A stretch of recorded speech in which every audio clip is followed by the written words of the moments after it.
Olá, tudo bem? Amanhã começa o julgamento do grupo principal da tentativa de golpe e que, evidentemente, irei acompanhar com muita atenção. Mas neste vídeo eu quero me focar num dos temas mais importantes desta última semana, que foi o da ação da Polícia Federal e da coordenação criada para combater o crime.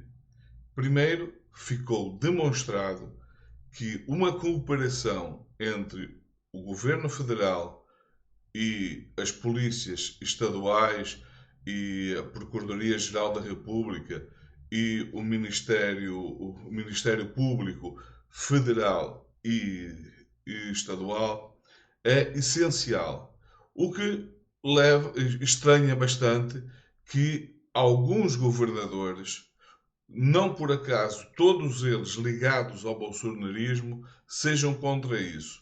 A mim não me cabe na cabeça a ideia que alguém achar que o crime organizado está concentrado em alguns estados, não está concentrado sequer apenas no Brasil, ele já é internacional e, portanto, é evidente que um projeto eh, que englobe, que se junte todos com o mesmo objetivo, só pode ser bom. O que faz com que essa atitude dos governadores seja, no mínimo, estranha. Não sei se ela é estranha por motivos escusos, motivos que tenham a ver com, de alguma forma, eh, dar algum tipo de proteção ao crime organizado, porque eu não tenho a menor dúvida que o crime organizado já está infiltrado na política, isso é público e notório. Não quero dizer com isso que os próprios governadores estejam, mas que existem partidos e partidos ligados ao centrão, porque tradicionalmente quais são os partidos que têm sempre envolvimentos com questões ligadas ao crime, sobretudo ao crime de corrupção? É o centrão. Quase sempre, quando se vai mexer em algum assunto relacionado com corrupção, até pode aparecer elementos de outros ligados a outros partidos, mas o centrão, esse sim, está sempre presente. Portanto, não me surpreende absolutamente nada que o centrão esteja mais uma vez presente nesse assunto relacionado com o PCC. Até por uma questão muito simples. Essas organizações criminosas, as pessoas que estão à frente delas são pessoas inteligentes e elas sabem analisar a postura e as posições dos partidos. Elas vão se ligar aqui a partidos que elas sabem que, se for tentar se associar a eles, esses partidos irão atuar no sentido de atacar essa organização e denunciar a atitude delas, ou aqueles partidos que é reconhecidamente permissível a corrupção. É evidente que a resposta só pode ser a segunda hipótese. Agora, eu quero me focar em relação a algumas figuras específicas. Especificamente, eu quero começar pelo o Nicolas Ferreira, porque assim, é evidente que ele acabou favorecendo, ajudando o crime organizado. Isso é facto. Não dá sequer para tentar contestar. A questão é, foi intencional ou foi involuntário? Se foi involuntário, será apenas uma questão de ingenuidade de alguém que não prevê que a sua ação poderá ter consequências negativas. Se foi voluntário, ele foi apoiado pelo crime organizado, ou seja, ele é um instrumento do crime organizado, isso só a investigação poderá demonstrar. E tem que haver uma investigação, porque a suspeita é legítima. Eu tenho o direito de perante aquilo que aconteceu, ter fortes suspeitas de que não aquela ação contra o PIX não foi uma ação meramente política. Eu tenho o direito de achar que houve ali interesses superiores, até pelo histórico da família do Nicolas, quer em relação ao primo que foi recentemente preso, quer em relação ao pai dele, que há uma declaração dele de que eles penso que o pai dele era pastor, e eu me recordo de haver uma declaração dele num podcast em que ele dizia que para poder atuar em algumas comunidades, eles precisavam de autorização do PCC ou do crime organizado. Portanto, se eles precisam de autorização, eles conhecem as pessoas, ele tem contacto com as pessoas de alguma maneira.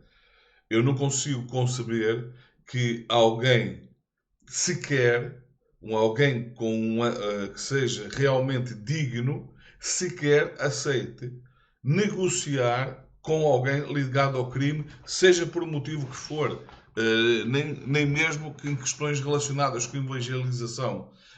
Quanto a mim, qualquer contacto com esse tipo de organizações já é bastante suspeito. Mas eu tendo quando penso no Nicolas Ferreira, eu tendo a pensar que é uma pessoa que ele tem muitos defeitos, mas muitos mesmo defeitos, mas burro ele não é. E não sendo burro, eu não acredito que ele não tivesse perfeita consciência, eu tenho o direito de pensar da maneira que eu penso, de saber as consequências daquilo que estava a fazer.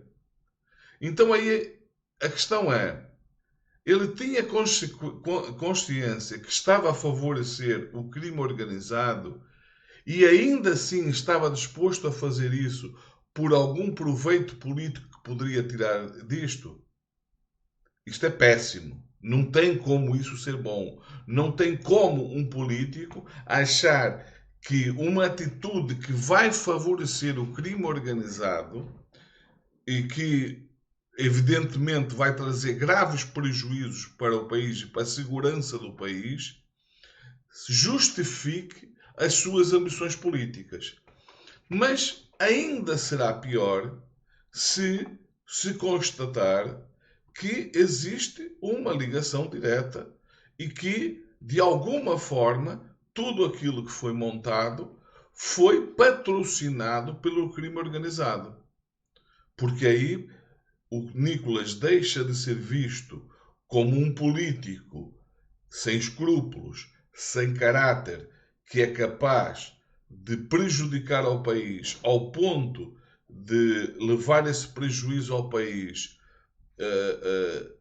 ao nível de uma associação de alguma forma com os interesses, não diretamente com o crime organizado, mas com os interesses do crime organizado para tirar proveito político disso, isto por si só o desqualifica completamente para um cargo político, para um cargo público, seja ele qual for.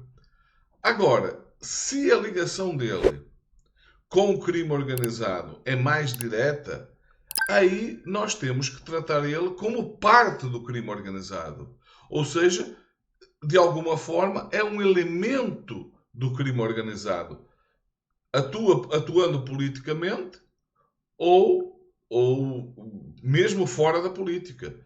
Mas aí a situação se tornará muito mais grave. Outra coisa que eu quero deixar claro: eu não tenho a menor dúvida, como eu disse já no início do vídeo, de que há envolvimento de partidos e de pessoas com o crime organizado. Eu não tenho em relação a isso a menor dúvida.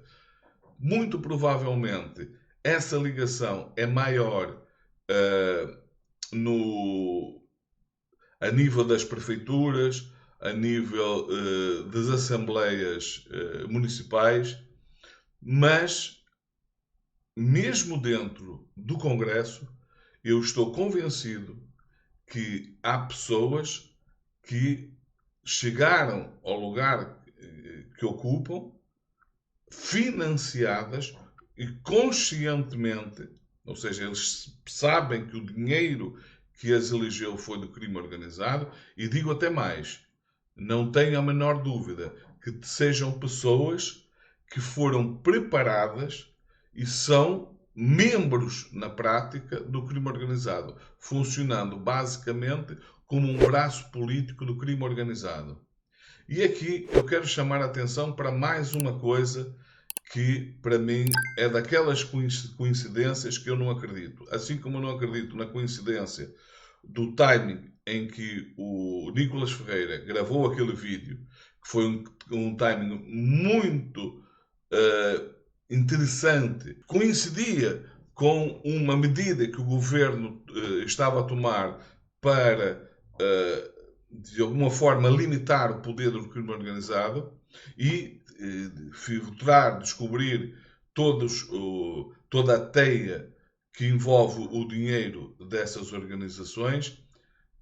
Logo, pouco depois dessa medida ter sido tomada, surge esse ataque ao PIX. Pode ter sido coincidência? Pode. Eu acho que essas coincidências, para mim, são sempre muito estranhas. Mas ainda mais estranha do que essa coincidência em relação ao Nicolas Ferreira é o facto de o Congresso, na véspera da divulgação e da ação da Polícia Federal e os outros órgãos envolvidos com o ataque ao PCC, é uma coincidência demasiado grande que na véspera tem havido uma pressão enorme para aprovar, ainda sequer sem texto conhecido, uma PEC que iria blindar qualquer congressista de qualquer tipo de ação, inclusivamente de investigação. E ainda me causa mais para mim, é mais estranho, para dizer o mínimo, o facto de que a pessoa que esteve por trás dessa ação tenha sido o Arthur Lira, que é uma pessoa cujo passado político também não abona muito a seu favor. Existe uma série de suspeitas, e algumas até comprovadas, do seu envolvimento com questões muito pouco claras, mais uma vez, para dizer o mínimo, e muito suspeitas. Além disso, temos um dos seus principais aliados, que é o Arthur Mota, desculpa, o Hugo Mota, que é o facto de ter-se descoberto recentemente que ele comprou, supostamente por 150 mil reais, um apartamento de luxo com cerca de 400 metros quadrados, cujo valor de mercado é de cerca de 5 milhões de reais. Esses negócios da China só aparecem envolvendo essas pessoas, que só elas têm conhecimento desses negócios extraordinários. Acontece frequentemente com a família Bolsonaro, acontece frequentemente com outras pessoas ligadas ao mundo da política e, mais uma vez, acontece com mais uma pessoa, uma figura importante da política atual, que é o Presidente da Câmara de Deputados. É sempre muito estranho como é que as pessoas com talento tão extraordinário para fazer esse tipo de negócios